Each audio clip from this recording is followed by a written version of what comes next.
Dans la vie, il y a deux grands mystères, l'amour et l'argent. Qu'est-ce que l'amour? La question a été explorée à fond, dans les romans, les chansons, les films, à la télévision. Mais pas la question, qu'est-ce que l'argent? La théorie de l'argent n'a jamais inspiré de film à grand succès, et ça n'a rien d'étonnant. Rien d'étonnant non plus qu'elle ne soit presque jamais mentionnée dans nos écoles. D'où vient l'argent? La question évoque généralement l'image de la fabrication des billets ou des pièces.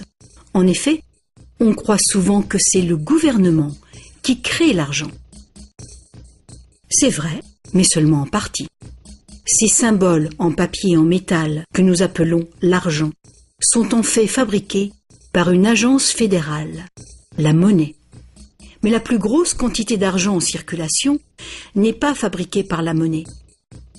Tous les jours, des montants colossaux d'argent sont créés par des entreprises privées, par les banques. On croit souvent que les banques prêtent l'argent que les déposants leur ont confié. Mais pas du tout. En fait, les banques créent l'argent qu'elles prêtent, pas à partir de leurs bénéfices, ni à partir de l'argent déposé, mais directement à partir des promesses de remboursement faites par les emprunteurs. La signature d'un emprunteur l'engage à payer le montant de son emprunt plus des intérêts. Sinon, il perd la maison, la voiture ou tout autre bien qu'il a acheté. C'est une très lourde obligation pour l'emprunteur. En contrepartie, que fait la banque? Elle crée le prêt par un tour de passe-passe. Elle l'inscrit au compte de l'emprunteur. Ça vous semble un peu exagéré? Impossible, direz-vous? Voyons un peu comment ce miracle bancaire se produit.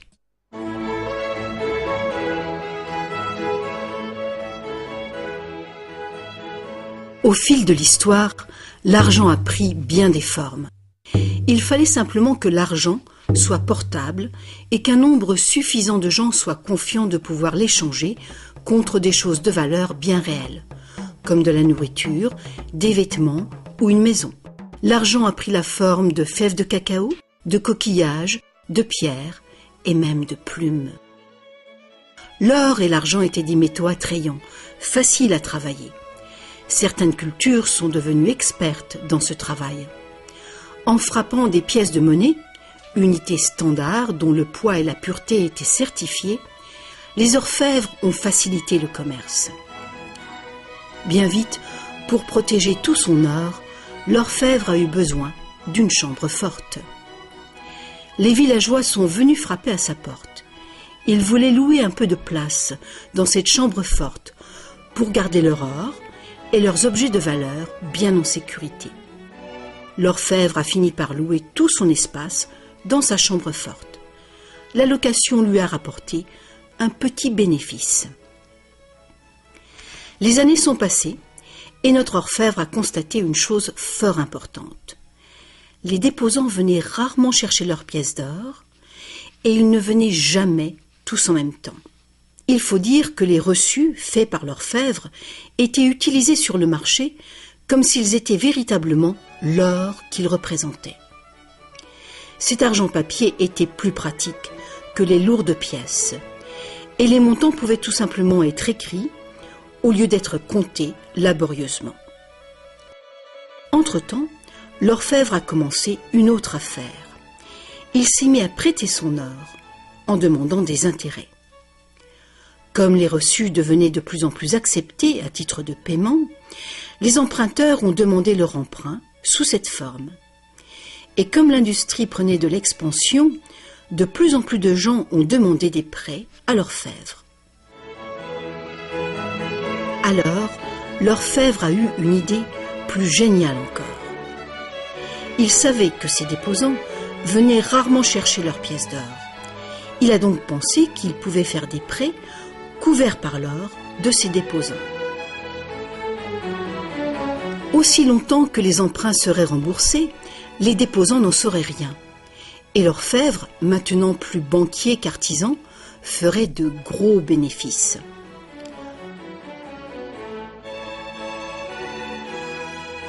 Pendant des années, en secret, l'orfèvre a tiré de bons revenus des intérêts sur les dépôts de ses clients.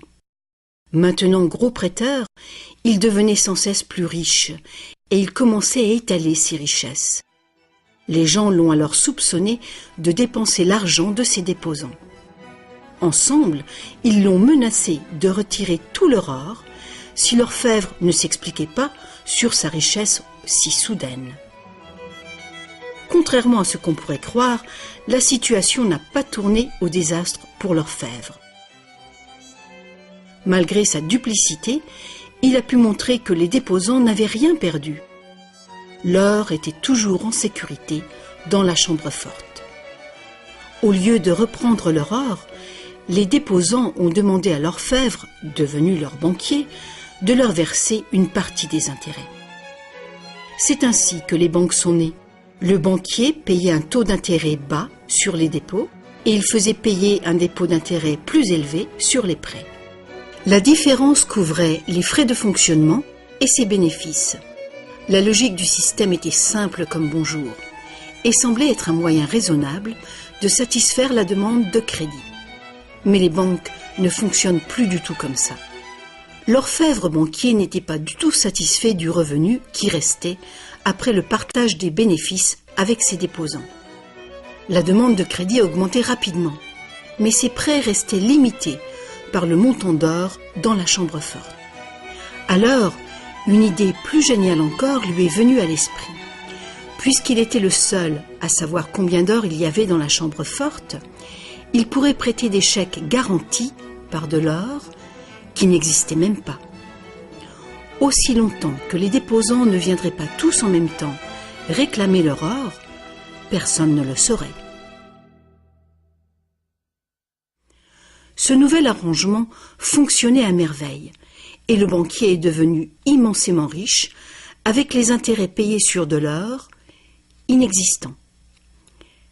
L'idée que le banquier puisse créer de l'argent à partir de rien était trop outrageuse. Longtemps, personne n'a rien soupçonné. Mais le pouvoir d'inventer de l'argent est monté à la tête du banquier. Bientôt, l'importance des prêts et l'opulence du banquier ont déclenché de nouveaux soupçons.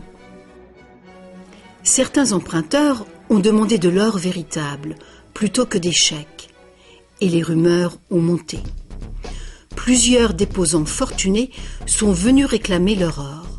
La fin du jeu était proche. Une foule de gens, brandissant des chèques, se sont rassemblés devant les portes closes de la banque. Hélas, le banquier n'avait pas assez d'or pour couvrir tout l'argent papier qu'il avait émis. Pour la première fois, il y avait une ruée sur la banque. Et c'est un phénomène qui épouvante tous les banquiers. Ce phénomène de retrait massif a ruiné des banques individuelles et a endommagé la confiance du public envers les banquiers. Il aurait été simple alors d'interdire cette pratique de créer de l'argent à partir de zéro. Mais les immenses crédits offerts par les banquiers étaient devenus essentiels à l'expansion du commerce européen. La pratique a donc été légalisée et réglementée. Les banquiers ont accepté de respecter des limites sur les montants d'argent fictifs qu'ils pouvaient prêter. Mais ces montants fictifs restaient bien supérieurs à la valeur réelle de l'or déposé dans la chambre forte. Bien souvent, le taux était de 9 $ fictifs pour 1 $ en or. Des inspections surprises permettaient de faire respecter ces réglementations. Un arrangement a aussi été conclu. En cas de ruée sur une banque, les banques centrales soutiendraient les banques locales en leur prêtant de l'or. La bulle du crédit, créée par les banquiers, ne pourrait pas crever et le système ne pourrait pas s'effondrer, sauf s'il y avait beaucoup de ruées sur les banques en même temps.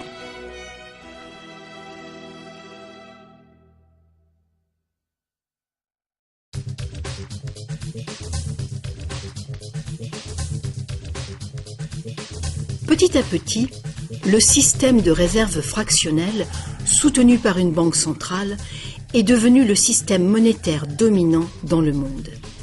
Et la fraction d'or qui garantissait l'argent créé par le processus de dette est progressivement arrivée à zéro. La nature même de l'argent a changé. Autrefois, un dollar en papier était en fait un reçu avec lequel on pouvait réclamer un poids fixe d'or ou d'argent. Actuellement, un dollar papier ou un dollar numérique peut uniquement être échangé pour un autre dollar papier ou un autre dollar numérique. Autrefois, le crédit créé par une banque privée existait sous forme de billets de banque privée. Les gens avaient le droit de refuser ces billets, tout comme ils peuvent refuser un chèque personnel aujourd'hui. À présent, le crédit créé par une banque privée est légalement convertible en devises fiduciaires émises par le gouvernement, comme les dollars, les livres sterling ou les euros. Les devises fiduciaires sont des devises créées par un décret gouvernemental. Des lois en font la monnaie que les citoyens doivent accepter pour paiement. Alors la question subsiste. Si les gouvernements et les banques peuvent tout simplement créer de l'argent, combien y a-t-il d'argent dans le monde ? Autrefois, le montant total d'argent était limité par les quantités physiques des éléments utilisés comme garantie. Par exemple, pour créer plus d'argent basé sur l'or, il fallait trouver davantage d'or. À présent, on crée vraiment l'argent à partir de dettes. Chaque fois que quelqu'un fait un emprunt à une banque, de l'argent est créé. Le montant total d'argent qu'il est possible de créer n'a qu'une seule limite réelle, le montant total de la dette.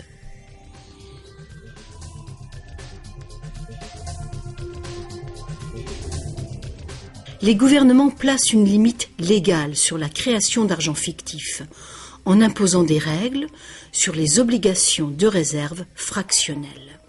Mais ces obligations sont fondamentalement arbitraires. Elles varient d'un pays à un autre, d'une époque à une autre. Longtemps, il a été commun d'exiger que les banques aient au moins $1 en or en réserve pour garantir $10 d'argent dette. Aujourd'hui, les ratios de réserve minimale ne s'appliquent plus du tout au rapport entre argent nouvellement créé et or en dépôt. Elles s'appliquent uniquement au rapport entre argent nouvellement créé et argent existant.